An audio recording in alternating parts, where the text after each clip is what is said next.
સુરત શહેરની જાણીતી પાટીદાર સિંગર આરતી સાંગાણીના પ્રેમ લગ્નનો મુદ્દો હાલ વિવાદમાં છે, કારણ કે પાટીદાર સમાજમાં નારાજગી અને અસંતોષની લાગણી જોવા મળી રહી છે. દીકરીએ અન્ય જ્ઞાતિના યુવક સાથે પ્રેમ લગ્ન કર્યા હોય તેને લઈને પિતાએ પણ વેદના ઠાલવી છે. આ મામલે વાત કરીએ તો તબલા ઉસ્તાદ દેવાંગ ગોહિલ સાથે પાટીદાર સિંગર આરતી સાંગાણીએ પ્રેમ લગ્ન કરી લીધા ત્યારથી જ આ વિવાદનો મતપૂડો છંછેડાયો છે કે જેમાં પાટીદાર અગ્રણી અલ્પેશ કથિરિયા દ્વારા પણ એવું નિવેદન આપવામાં આવ્યું છે જેને લઈને ચર્ચા થઈ રહી છે. તેમણે કહ્યું કે યુવતીને જે સ્વતંત્રતા આપવામાં આવી તેનો દુરુપયોગ યુવતીએ કર્યો અને આ પ્રમાણે પ્રેમ લગ્ન કર્યા છે. ઘટનાને લઈને સમાજના મૂલ્યો અને સંસ્કાર સામે પ્રશ્નો ઊભા થયા છે. જો કે સ્પાર્ક ટુડે ન્યૂઝ સમક્ષ આ દીકરીના પિતાએ પણ વેદના ઠાલવી છે.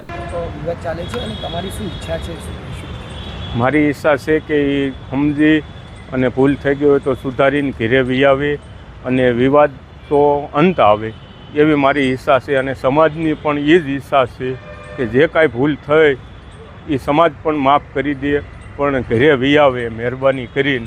એટલી જ અમારી અપીલ છે. ભૂલ તો થઈ જાય પણ સુધારી લે તો એ મોટામાં મોટું ખુશે ને એના સપના જે છે એ પૂરા કરવા હું સમક્ષ છું.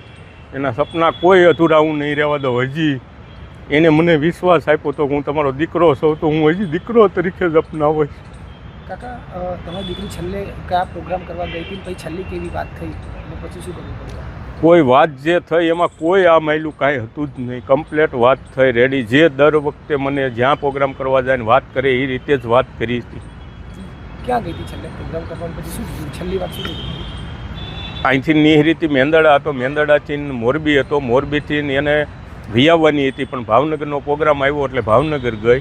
અને ભાવનગરનો પ્રોગ્રામ પત્યા પછી બીજા દિવસે બપોરે અમને વિડીયો કોલ કર્યો અને એણે કીધું પપ્પા અહીંયા પ્રોગ્રામ પૂરો થઈ ગયો છે ને હવે હું અત્યારે નહીં નીરું, સાંજે પ્રાઇવેટ બસમાં આવું એટલે સવારમાં હું પહોંચી જઈશ. આ વાત મારે છેલ્લે થઈ. પછી મળી કે ના મળી, શું થયું? પછી 21 તારીખે મળી. ફરિયાદ કેમ કરી? શું થયું? ફરિયાદ પછી ફોન સ્વિચ ઓફ થઈ ગયો. પછી બીજા દિવસ લગન મેં બધે કોન્ટેક્ટ કર્યો પણ કોઈ મેળ ન પડ્યો એટલે મેં પછી પોલીસ તેને ગુમની ફરિયાદ નોંધાવી. પછી કોઈ વાતચીત થઈ હોય કે પછી તો 21 તારીખે વાતચીત થઈ પણ કોઈ એનો જવાબ આવ્યો નહીં. તમે પરિવારથી વિમુખ થઈ ગઈ એટલે કે સમાજથી સામે પડીને દીકરીને પણ તમે સ્વતંત્રતા આપી. આજે કેટલો વિરોધ હતો તમે છતાં તેનો સપોર્ટ બન્યા? મેં એને 2 વખત વિરોધમાંય પણ પાછો વિશ્વાસ આપ્યો હતો અને એને મને વિશ્વાસ આપ્યો હતો. આજ એને મારી માથે વિશ્વાસઘાત કર્યો. હજુ પણ તમારી શું અપેક્ષા છે? હજી એ મારો દીકરી જ છે. હજી ભૂલ એની હું બધી માફ કરી દઉં એ વી આવે ઘરે અને હજી એના સપના એ જે છે એ પૂરેપૂરા જ હું કરવા સમક્ષ છું. એક આખરી સવાલ એ કે આજે સરકાર સમક્ષ તમામ લોકો એવી અપેક્ષા કરી રહ્યા છે કે પ્રેમ લગ્નમાં માતા પિતાની સંમતિ જરૂરી છે. શું માનો જવાબ? હા, એ જરૂરી જ છે. ગમે એ કોઈ પણ જ્ઞાતિની અંદર બધાની જરૂર જ છે. કેમ કે આજ મારી દીકરી વહી ગઈ, કોઈ પણ સમાજની દીકરી વહી જાય તો બધાને દુઃખ જ હોય. આ દુઃખ ઘટના છે. એક યુવાન તરીકે મેં પણ આ બધો સમય વિતાવ્યો છે. યુવાન વયમાં જે પ્રકારે સમાજની અંદર આ બધી પ્રવૃત્તિ ઘટી રહી છે, સમગ્ર ગુજરાતના 18 સમાજ આ બાબતે સરકારશ્રીને પણ વિનંતી કરી છે કે કાયદામાં પણ નાના મોટા ફેરફારો થાય અને મેરેજ રજિસ્ટ્રેશનની જે બાબત છે એમાં પણ ફેરફાર થાય. ગત અઠવાડિયે જ કેબિનેટે બાબતે પણ જાહેરાત કરી છે.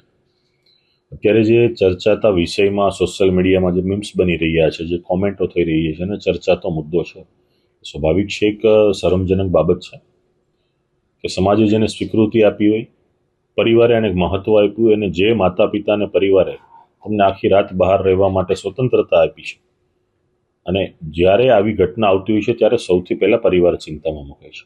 આજે એમના માતા પિતા, એમના કાકા, એમના ભાઈઓ, બહેન, પરિવાર એ ખૂબ શરમજનક પરિસ્થિતિ અનુભવે છે અને ચિંતામાં છે.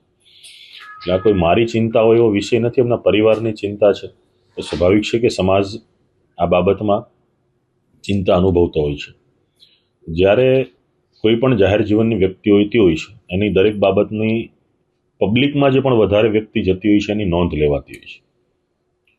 તો આવી વ્યક્તિ જ્યારે આ પ્રકારનું પગલું ભરે છે તો એની ટીકા ટિપ્પણી ચર્ચા થવાની છે. ઘણાને આ નિર્ણય મંજૂર પણ હોઈ શકે, બીજી વ્યક્તિઓને, બહારની ત્રાહિત વ્યક્તિ હું તો કહું છું, અને એને મંજૂર ના પણ હોઈ શકે, હોઈ પણ શકે. પણ મંજૂર કે ના મંજૂરનો વિષય એના પરિવારે નક્કી કરવાનો છે. ત્યારે એના પરિવારને આ વસ્તુ પસંદ પણ નથી, ખૂબ ચિંતામાં પણ છે, અને પોતાના જે પણ પ્રયાસો કરવાનો પ્રયાસ પણ કરે છે.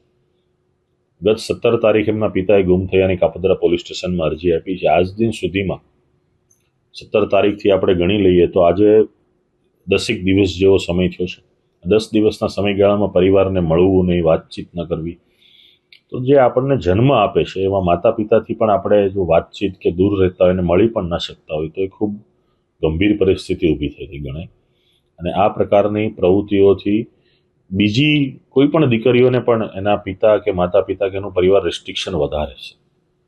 કે આટલી સ્વતંત્રતા આપવા હોવા છતાં પણ જ્યારે તમે આવું પગલું ભરો છો, બીજો એક સવાલ પણ સામે આવતો હોય છે કે શું એની મરજીથી એ લગ્ન કરી શકે નહીં?